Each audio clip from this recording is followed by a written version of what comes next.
हम exercise 3.1 start कर रहे हैं। इसमें फर्स्ट क्वेश्चन देखते हैं।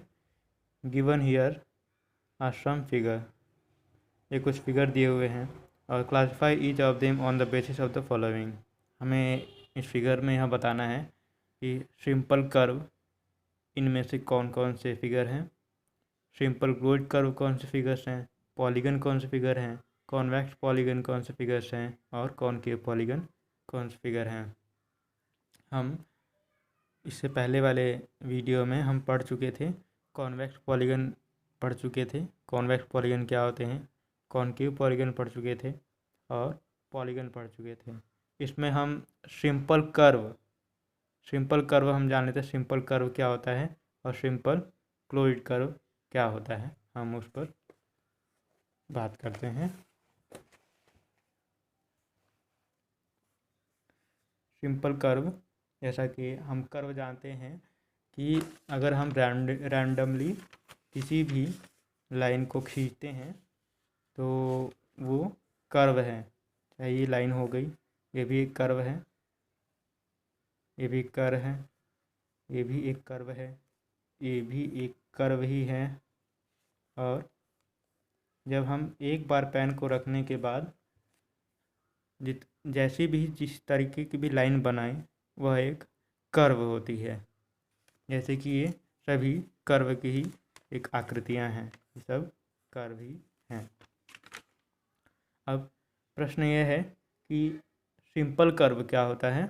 सिंपल कर्व वह कर्व है जब हम पेन एक बार रखते हैं और कोई एक फिगर बनाते हैं, उस फिगर बनाने के दौरान, फिगर बनाने के बाद जब हम देखेंगे कि उस फिगर पर किसी भी पॉइंट पर, किसी पॉइंट को अगर हम लें, सपोज इस पॉइंट को, तो वहाँ से केवल दो ही डायरेक्शन में जब जाया जा सके, जैसे कि इस पॉइंट के बाद हम या तो इस डायरेक्शन में जा सकते हैं या इस डायरेक्शन में, इस पॉइंट से हम इस डायरेक्शन में या इस डायरेक्शन में, दो डायरेक्शन, यहाँ से हम दो डायरेक्शन की ओर जा सकते हैं।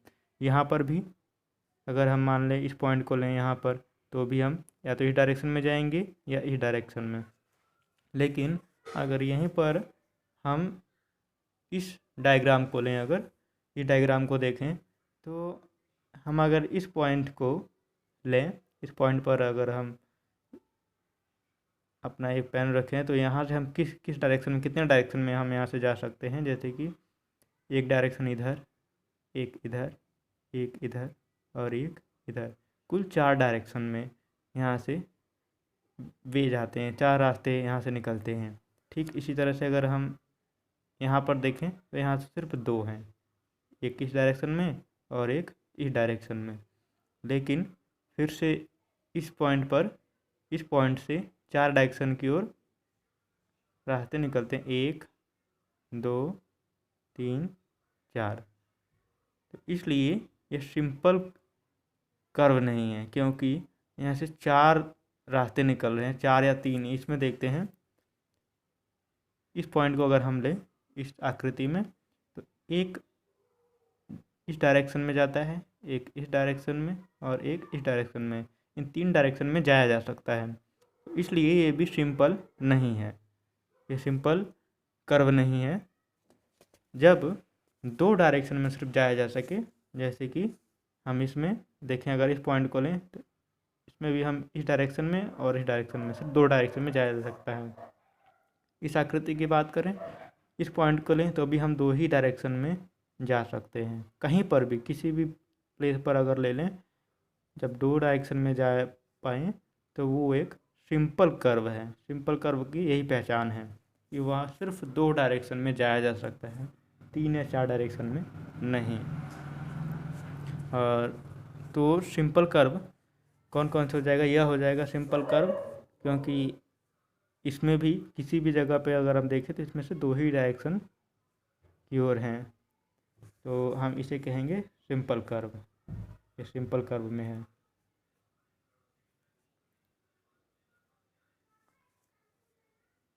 सेकेंड, अगर सेकेंड देखें तो सेकेंड भी ऐसा ही है, किसी भी पॉइंट को ले लें, वहाँ से सिर्फ 2 ही डायरेक्शन में जाया सकते, ये भी हो गया सिंपल कर्व। ये भी सिंपल कर्व में ही आएगा। सिंपल कर्व, इसको देखें, यह इसमें दो तरह की आकृतियाँ बनी हुई हैं, एक इनसाइड और एक आउटसाइड। तो एक इनसाइड है और एक आउटसाइड है।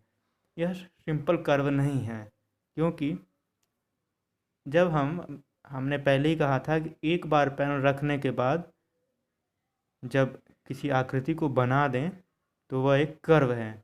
बट यह एक बार पेन रखने के बाद नहीं, एक बार यह सर्कल बना, फिर पेन उठाने के बाद इस सर्कल को बनाया गया है, इसलिए यह कर्व नहीं है। इसको हम देखते हैं, यह भी सिंपल कर्व नहीं है, क्योंकि हम जैसा कि जान चुके हैं 4 डायरेक्शन में इसके रास्ते निकलते हैं। 4 डायरेक्शन की ओर यह जाता है।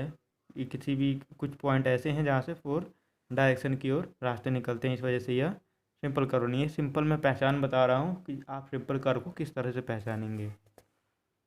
अगर इसमें देखें तो यह भी सिंपल कर्व है। सिंपल कर्व 6 में यह भी सिंपल कर्व है। 7 भी सिंपल कर्व है। 8 सिंपल कर्व नहीं है, यानी कि 1 2 5 6 और 7 हमारे सिंपल कर्व हैं। अब हम देखते हैं कि अगला कौन सा है। अगला है सिंपल क्लोइड कर्व। अगला देखिए, यह है simple colloid curve. Simple colloid curve कौन से होते हैं?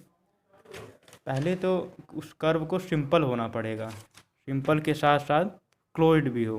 तो यह कर्व सिंपल भी है और क्लोइड भी है। सिंपल होने के लिए पर 2 रास्ते उसके लिए, किसी पॉइंट पर उस कर्व पर कोई भी पॉइंट ले लें तो वहाँ से 2 रास्ते निकलेंगे, सिंपल हो गया और क्लोइड हो, तो ये क्लोइड भी है। तो ये भी सिंपल क्लोइड कर्व यहाँ पर सिंपल क्लोइड कर्व, ये भी सिंपल क्लोइड कर्व।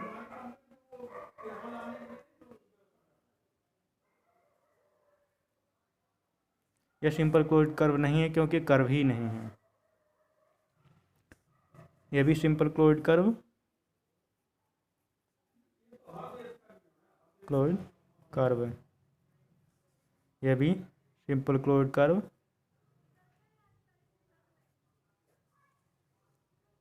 यह भी simple colloid curve.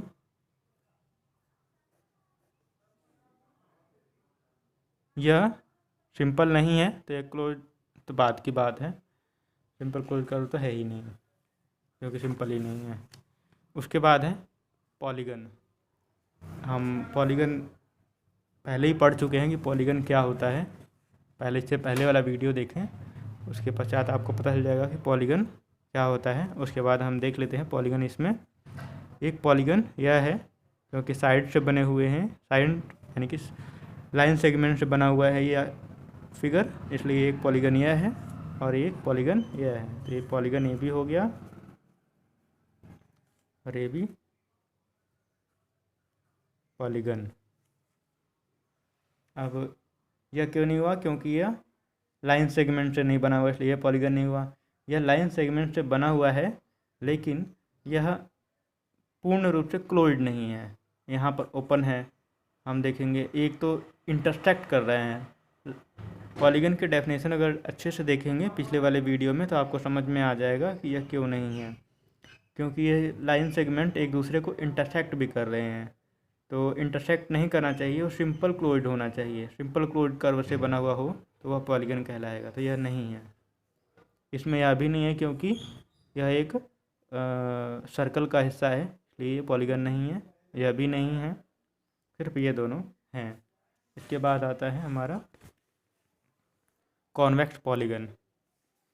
Convex polygon में वे पॉलीगन जिनके डायगोनल इनसाइड बने वो कॉन्वेक्स पॉलीगन कहलाते हैं। तो हमारा यह फिगर, इस फिगर में डायगोनल जो है इनसाइड बनेगा। ये इनसाइड डायगोनल बनेगा, तो इस वजह से यह कॉन्वेक्स पॉलीगन हुआ। और बस यही एक कॉन्वेक्स पॉलीगन है। एक हम ऐसे ही देख लें दूसरे को, तो इस टाइप का भी एक कॉन्वेक्स पॉलीगन हुआ, क्योंकि इस इनसाइड इसके डायगोनल्स बन रहे हैं। दूसरा हम देख लेते हैं हमारा कॉन्वेक्स पॉलीगन। हम अगला हमारा है कॉनकेव पॉलीगन। कॉनकेव पॉलीगन वे होते हैं जिनके डायगोनल्स आउटसाइड बने। हम इस फिगर की बात करें तो इसके डायगोनल आउटसाइड बनेंगे, तो यह हो गया कॉनकेव पॉलीगन। तो ये कॉनकेव पॉलीगन और ये कॉन्वेक्स पॉलीगन। तो हम सभी पॉलीगन के बारे में जान लिए यहाँ पर। अब हम सेकंड करते हैं। इसके लिए हमें अगला वीडियो बनाना पड़ेगा, क्योंकि वीडियो लंबा हो जाएगा।